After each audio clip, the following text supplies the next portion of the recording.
What's up everybody? Welcome to the Stocks channel. My name is Cory and today in the stock market we're starting to see the indices pulling back after a very impulsive bullish breakout. With a successful retest of the breakout and a bounce to form a new high, we could be heading right back into a bull market. First up, let's take a look at the S&P 500 SPY ETF. So let's crack open this chart and see what's going on in the stock market today. Alright. So today on SPY we were down 1.29% and we're starting to see the indices finally getting a pullback. So remember, coming off of the recent lows, we did get that double bottom off 416. We got confirmation of the bullish breakout. We got price action above all the moving averages, and all the moving averages are now positive slopes. And we're now going to have very strong support for the bulls to buy the dip off of in the event this pullback continues to sell off. So remember, nothing can go up in a straight line forever. So hopefully you were expecting the pullback and hopefully you were prepared. So from here, the question is, where are you going to get ready to buy the dip? And how will you know that we're going back into a bull market? So the first thing you need to understand, going back into a bull market is going to require a higher low and then take out this high. So assuming this right here is going to be the high, we need to pull back, find support, bounce, and then take out that high. And then this should be enough confirmation that we're heading back into a bull market. Until we see this exact price action, even though we don't know exactly which levels we're going to bounce off of, this is the price action we're looking for to go back into a bull market.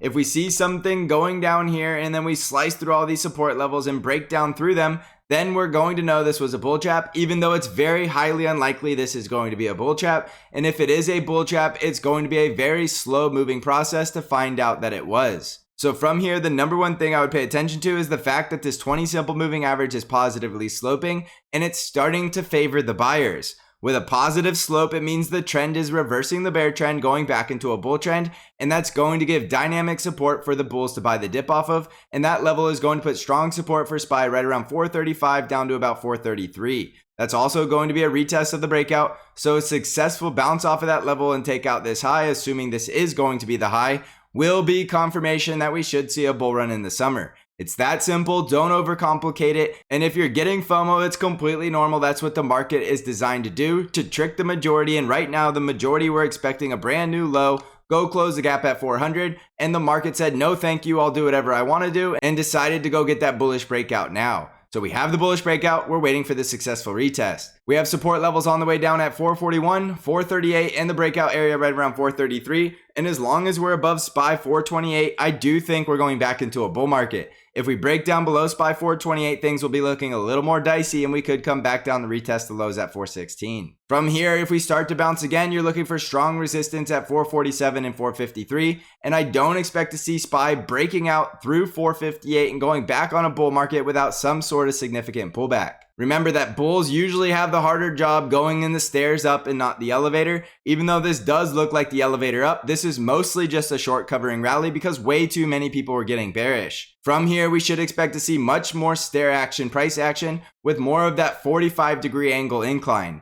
You're not just going to see the market going up in a straight line, straight back up to all-time highs and never pulling back. That's just not realistic price action, and the buyers are going to have a lot of resistance levels to fight through, so a pullback is needed to cool down the technicals before the price action can get that next leg higher. On the Nasdaq 100 QQQs, we were pulling back today 1.44% and coming back down to retest that 50 EMA of support right around 351. And just like on SPY, we have confirmation of the bullish breakout, and we do have a positively sloping 20 simple moving average. So we will have strong support in the QQQs right around that zone at 340 to 341. With support on the way there at 351, 347, and of course 341. And if we break down below 341, you're looking for very strong support right around 331 to 333. So watch all of those support levels, and as long as the QQQ stay above 330, it's more than likely a higher low before we go back into a bull market. However, if we break below 330, we're very likely coming down to retest the lows at 318 and still possible to close the gap at 315. Again, I don't expect to see new lows, but you can't rule out any scenario. So you'll need to watch the price action to make sure we get a higher low, bounce, and take out the previous high before you start getting overly bullish. Your next bullish breakout from here will be a close above 357, and then we have confirmation that we're going back into a full bull market on a close above 367.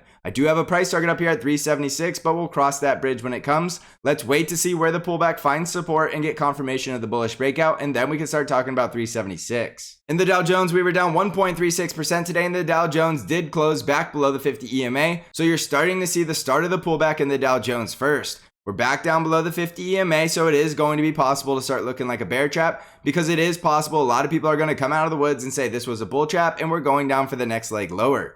So in order to stay bullish, we need to stay above support at 340 and our 20 simple moving average at 337. And as long as we can make a higher low and bounce and take out the highs, that will be confirmation we're going back into a bull market all the way back up to at least close the gap at 360, which will be another very impulsive bull rally.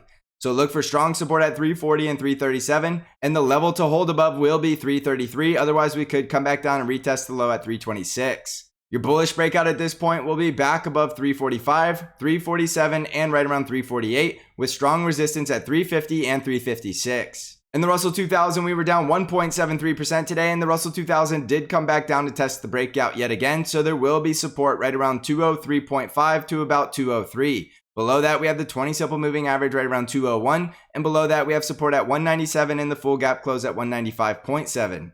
So watch all of these support levels, and as long as we stay above the previous low at 193, it's still possible it's a higher low before the next bullish breakout. We need to close above 208, and confirmation we're going back into the bull market will be a close above 212. So watch those two very critical resistance levels. On the ARKK ETF, we were down 1.94% today, and ARKK did close back above this level at 64 yet again, but we're still below the bullish breakout level because we need to get a close back above 70.5 to get a daily high. So from here, you can't get bullish on ARKK until it can at least get back above 71, with downside support levels at 64, 62, the breakout level at 59, and the full gap close at 54.7. I personally don't see how this ETF is coming out of a bear market and not closing this gap before it goes higher. So look for the next potential higher low to be right around 54.7 before we get that bullish breakout. On the VIX, we were up 2.66% today, and the VIX closed right around 23.5. So yet again, another day in a row closing below 24. So confirmation that we are going back into a bull market is getting more and more likely.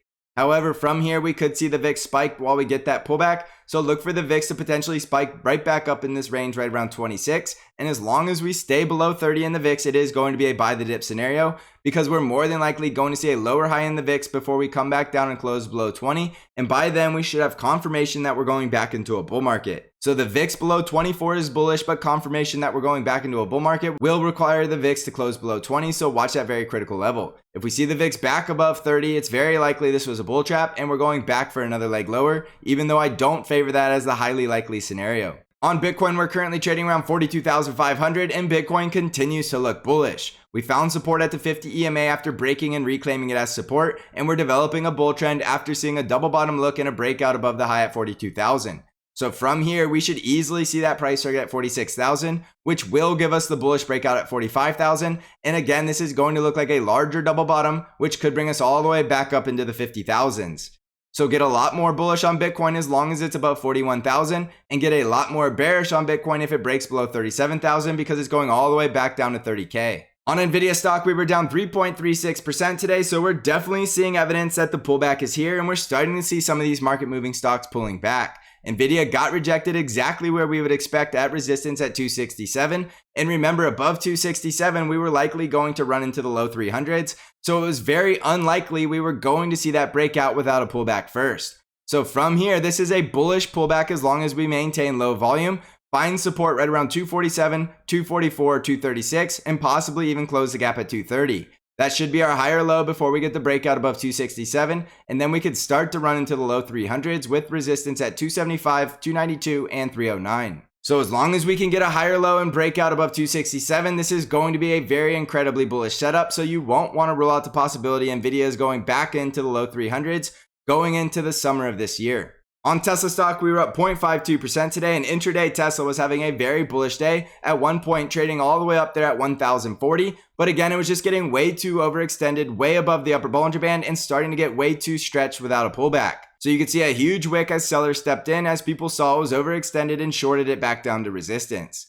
So from here, I would like to see Tesla retest the breakout at least 937, but possibly even all the way back down to 900. And as long as we stay above about 860, we could go back into a bull market. Below 860, we could come back down to retest the low at 763. But so far, this is looking bullish, so look for the retest to be successful. And then the next time we break out above 1,000, we should have no problem getting all the way back up to about $1,100 with resistance right around 1065. So you're seeing lots of high volume buying in Tesla as we're getting the bullish breakout. So I wouldn't completely ignore this. And I do think it's going to be a buy the dip scenario off of these strong support levels. On Apple stock, we were up 0.82% today, and Apple stock is also looking very bullish, getting the bullish breakout with the second day in a row back above 168 and also breaking above our resistance trend line. We have very, very strong resistance at 170.5, so I'm not surprised to see Apple could not close above that level. And from here, we now have 7 green days in a row, so I do think it's time for Apple stock to pull back. My price target on Apple for the pullback is all the way down here at 162,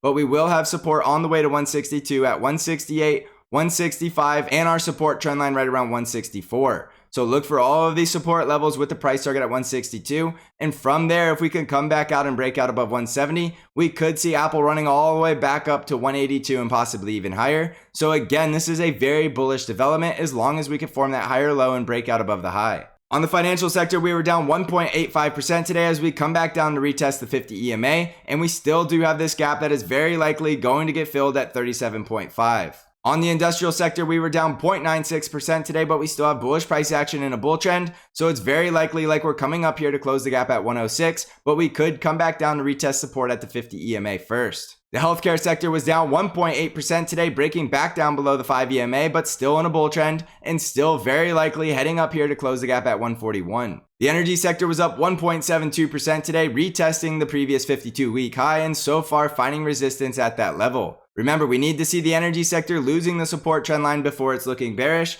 and then we could see money rotating from the energy sector back into the other sectors, which will be a very bullish development for the S&P 500. So jumping back over to the S&P 500, we are without a doubt seeing confirmation of bullish breakouts across the market, and now it's time to successfully get a retest before we can confirm we're going back into a bull market. So over these next couple of weeks, look for the pullback to retest critical support, and then if we can get a bounce, form a higher low, and break out above the previous highs, that should be all the confirmation we need that we're going into a bull market for the summer. We have lots of big tech earnings coming up at the end of the month in April and beginning of May, so it is very possible we get an earnings run up, and we're definitely seeing a lot of bullish developments in the charts. And remember, we always follow price action over everything else. So right now, price action is telling us to start getting bullish. We just need a little bit more evidence that we're holding the breakouts and getting confirmation of the bull market. Also, don't forget that I do have Bank Trade Alerts, which is an algorithm-driven trade alert service that only trades the ETF QQQ and sends all of your buy and sell alerts directly via email and text message. With all of this market volatility, I think now is the best time to be a bank member. You can find out all of the information and learn how to subscribe by clicking on the link in the description of the video.